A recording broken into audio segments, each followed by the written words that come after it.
Welcome to the Rap Soul Podcast, where we dive deep into the world of music that moves our hearts and gets our feet tapping.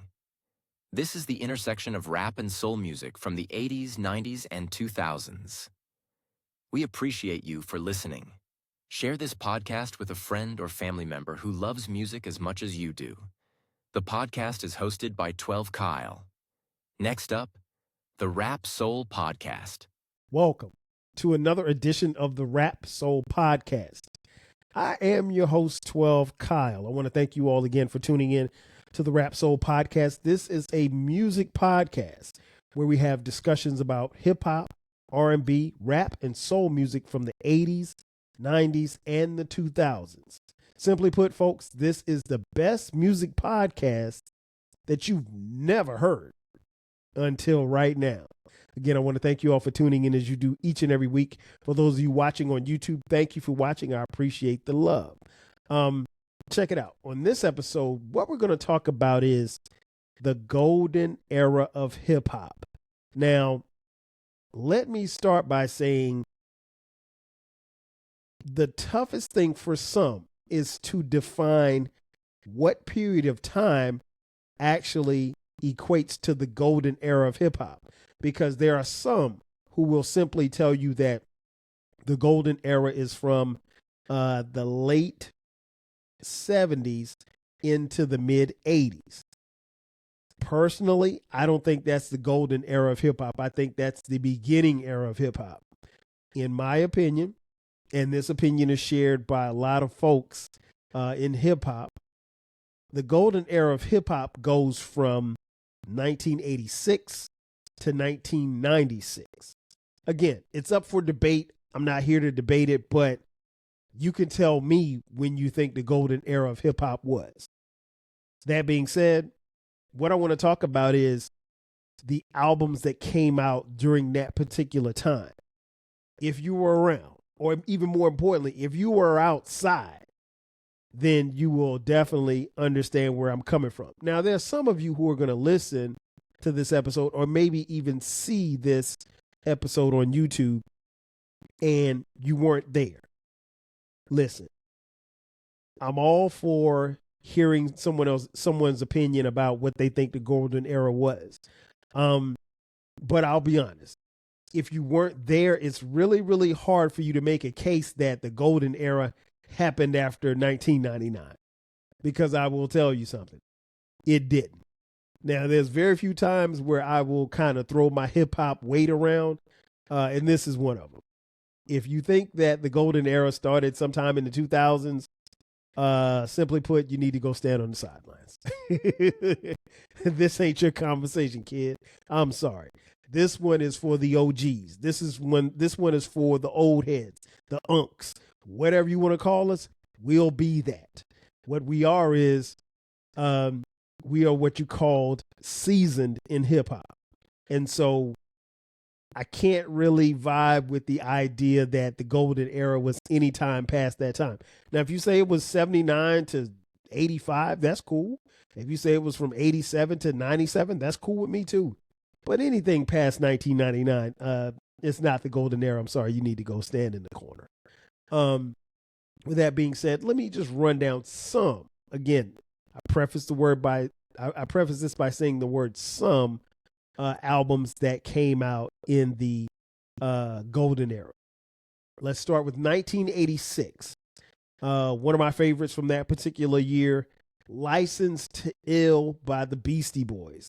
One of my favorite things to talk about this album was I literally purchased this album after hearing one song. And not that it mattered, but I had no idea when I bought the album that the Beastie Boys were white. Because there was no video. And keep in mind, folks, this is 86. There's no such thing as the internet, right? And I was young, so I didn't know. And it wasn't until I think I saw a video, or maybe once I got the album, I kind of figured it out. But yeah, I thought they were black. We didn't have a lot of white acts back then in hip hop. Then we moved to 1987. And again, these albums are in no particular order. Down by Law, MC Shan. Paid in Full, Eric B. and Rakim. Criminal Minded, Boogie Down Productions. Yo Bum Rush the Show, Public Enemy. Big and Deffer, LL Cool J, or Bad, if you will. How You Like Me Now, Cool Mo D. Born to Mac, Too Short. Dana Dane with Fame, Dana Dane. Rhyme Pays, Ice-T. And Living Large, Heavy D and the Boys. I mentioned two of the all-time greats, in my opinion, Paid in Full and Boogie Down Productions, Criminal Minded. You could make a case that those are in the top three. I don't go back and forth about where people rank these albums, but to me, Paid in Full is probably the greatest album in hip-hop history. Then we move to 1988. Now, if you've been following me, you know how I feel about this year. 1988, in my opinion, is the greatest year in hip-hop. And there'll be more podcast episodes about the music that came out in 1988. I'm going to run down just a few of the genre-changing hip-hop albums from that particular year. It Takes a Nation of Millions to Hold Us Back, Public Enemy. Straight Outta Compton, NWA. The Great Adventures of Slick Rick. By All Means Necessary, BDP, Boogie Down Productions. Critical Beatdown, Ultramagnetic MCs. 3 Feet High and Rising, De La Soul. Strictly Business, Eric and Parrish, Making Dollars, EPMD. Long Live the Kane, Big Daddy Kane. Easy Does It, Eazy-E. Going Off, Biz Markie. Follow the Leader, Eric B. and Rakim. Power, Ice-T. Light as a Rock, MC Light. Tougher Than Leather, Run DMC. He's the DJ, I'm the Rapper, DJ Jazzy Jeff, and the Fresh Prince. Again, that's just a few. I'm not even scratching the surface on what came out in 88. But I will put that year against any year of any era of hip hop. 88's the best. Then we move on to 1989. The Youngest in Charge, Special Ed. All Hail the Queen, Queen Latifah. The Boy Genius, Kwame. Walking with a Panther, LL Cool J. As Nasty as They Wanna Be, 2 Live Crew. Original Styling, 3 Times Dope. Grip It, On the Other Level, Ghetto Boys. Road to Riches, Cool G Rap and DJ Polo.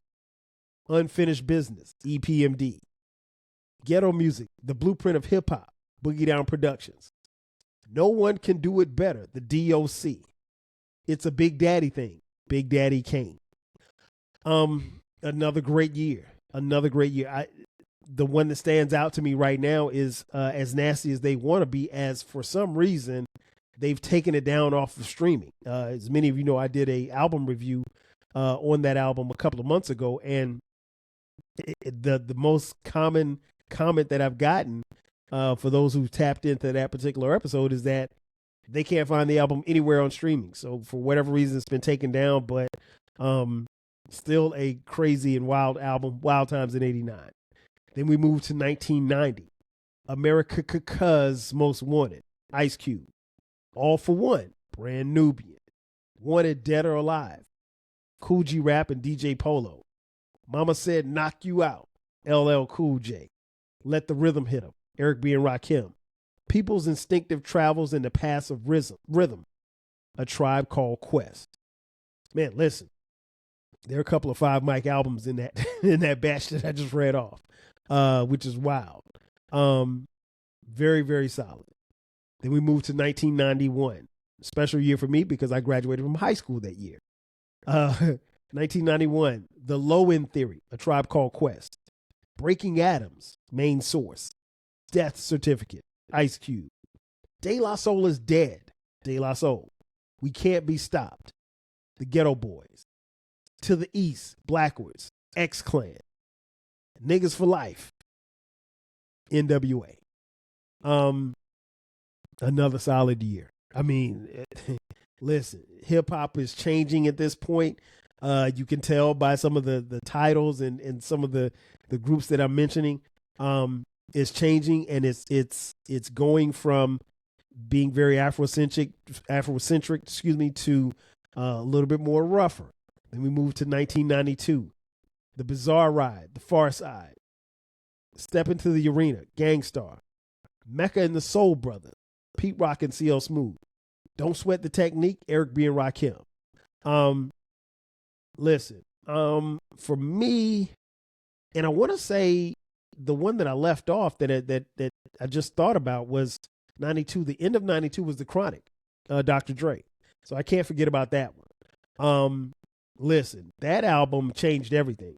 As far as hip hop was concerned, as far as gangster rap was concerned, you'd be hard pressed to find any list that doesn't mention The Chronic as one of the better albums from that particular year.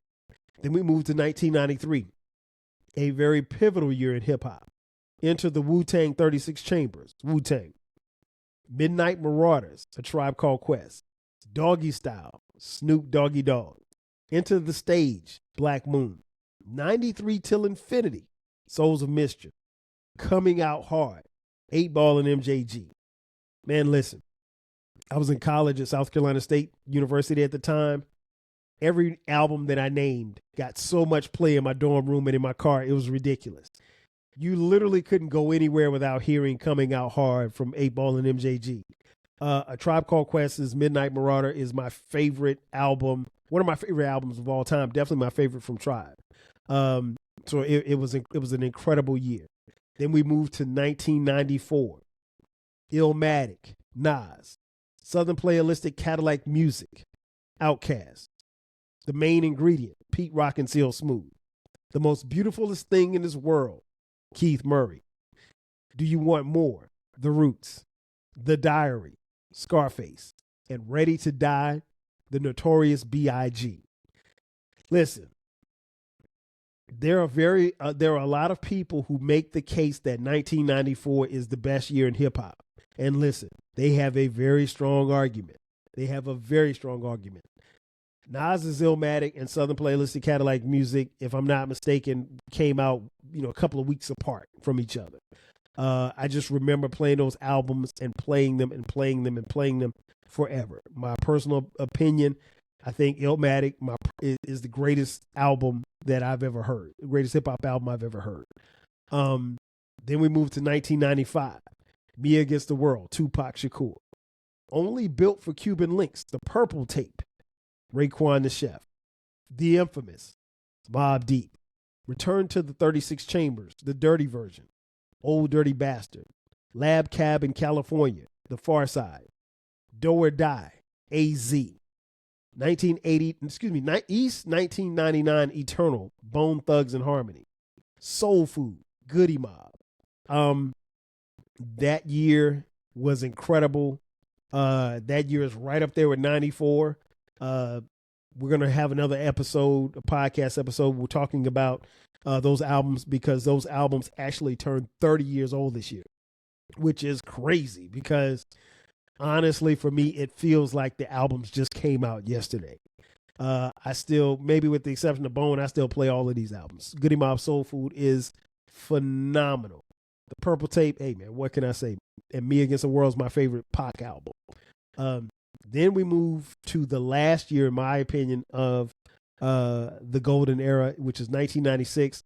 You got All Eyes on Me, the double CD from Tupac. Reasonable Doubt, Jay-Z.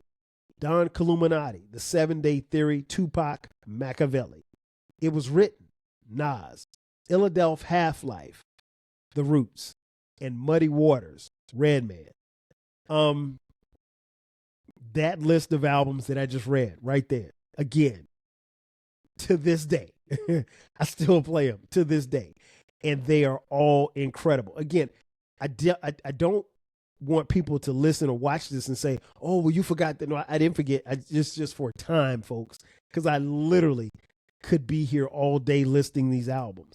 But what I wanted to do was just put this out here because I think when I make a case for 86 to 96 being the golden era, I don't know that you could put together another 10-year period or 11-year period or 12-year period and say that that's the golden era that would top this. This era, I think, was incredible. One of the things that I love about this music is that it really exemplified the diversity as far as the artists and the music that we heard and how it looked, how it felt, how it sounded. You felt you felt hip hop particularly in a different way in 1996. But I'll be honest, it hit me the same in 96 as it did in 86. I was a hip hop junkie. One of the beautiful things about hip hop at that particular time was that you had to be invested in the music.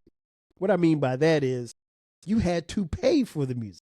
You know, you couldn't just type it in on your phone and it popped up. You had to physically get in your car or catch the bus or catch the train. You had to drive or transport yourself somewhere to a record store or what have you, or a store that sold music, and you had to purchase the music with your money. And so if you were like me and you didn't really have a lot of money at that time, sometimes you had to make decisions as to what music you were going to buy and what music you were going to leave on the shelf. And sometimes that was a difficult decision because you wanted more than probably what you could afford. But in doing that, you also knew that the music by and large was going to be good. Like, you know, some of us, we waited for the reviews from the Source magazine before we actually purchased our music. Others of us, we bought it sight unseen or heard just because we knew the artist or we liked the artist or we liked the album cover. So we were really, really heavily invested in whether or not the music was actually good or not. And I don't want you to get it twisted. There were times where we purchased music and it wasn't as good as we probably wanted it to be. And we felt like we wasted our money and our time. But that didn't happen a lot during the golden era. I'll be honest. At least it didn't happen to me. Most of the music that I bought was really, really dope. And most of the music that I bought during this period of time, I still listen to. Like, I can honestly say every album that I named, maybe with the exception of the Bone Thugs and Harmony album, I've heard that album within the last year. Don't Sweat the Technique. I don't listen to Don't Sweat the Technique. As big a fan as I am of Eric B. and Rakim, I hate that album. It's just not that good. But every other album on this list I've heard within the last years. Some of these albums, like the ones from 96, 94, 88, I listen to these albums literally every month or every other month. The 96 albums, 94 albums, I probably listen to those albums, you know, a couple of times a month. Like it's and I have my favorites. Like Philadelphia Half-Life is one of my favorites from 96. Is it the best music from 96? No, it's not the best album, but it's my favorite album from 96. It's an incredible era. Another thing that made this era very special was the fact that the music was exclusive, like, and you had to get it. In some cases, if you did not get the album the day that it came out or the week that it came out, there was a chance that you may have to wait. So imagine your favorite album comes out. Let's just say, and I saw this happen firsthand. It's 1993. Snoop Doggy Dogg comes out with the Doggy Style album, and literally, when you go to purchase the album, you go to the store. The night the album dropped on a Friday. I'll never forget it. The album dropped on a Friday. Went to the record store at midnight. Well, we got there probably about 11:30. There was already a line out. The record store was at the mall, so there was a line outside the mall. We cut the line, of course. But I know a lot of people that got the album that particular night, right? And then some got it the next day. Well, the album came out on Friday, but by Sunday, the album was sold out. Like, you couldn't find it nowhere. No record store, no Sam Goody, no Best Buy, nowhere, right? And people were upset because they wanted a Doggy Style album. This album sold like over 800,000 copies in like 2 or 3 days, right? It broke all kind of records. But imagine you wanting to get this album and you can't get it because it's gone. And then you call the record store, hey, when will you have the Doggy Style? Oh, we may have some copies in tomorrow. You have to call back. Hey, can you hold this album for me? No, we can't hold the album for you. That's exactly how it was. It was a wild time. Listen, there's very little that could compare to it. If you lived it, you know exactly what I mean. If you didn't live it, then that's cool too. But What a time to be alive. What a time to be alive.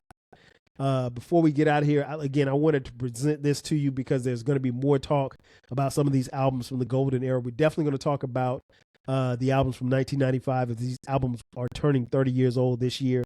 But yeah, hit me up. I would love to hear your opinion, what you think about this episode and what you think about these albums, and tell me what you think as far as the golden era. If you don't get it from, if you don't think it's from 86 to 96, tell me what time frame that you think is the golden era.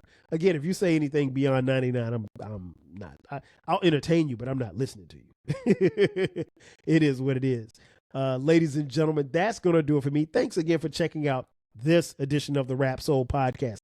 Be sure to subscribe to the podcast. We drop new episodes every Monday, and starting this week, we will drop new episodes every Friday as well. So you're getting 2 episodes a week of the Rap Soul Podcast. If you're on YouTube, thank you for watching. We appreciate it.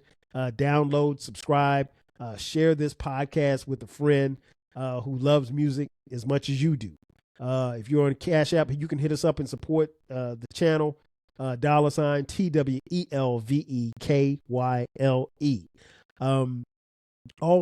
Also, we're on social media, Rap Soul Podcast. You can hit me up, 12 Kyle, across the board. Again, I want to thank you all for tuning in as you do each and every week. Again, this is the best music podcast that you've heard, because you just heard it. Once again, I am out of here. I'm your boy, 12 Kyle. I'll catch you guys next time. 5 G's. Cheer. Thank you for listening. This concludes the episode. Be sure to subscribe to the Rap Soul Podcast. You can find the podcast wherever you get your podcasts. Follow the podcast on social media. And feel free to continue this discussion on our Reddit page. More importantly, share this podcast with a friend or family member who loves music as much as you do. Until next time, 5,000.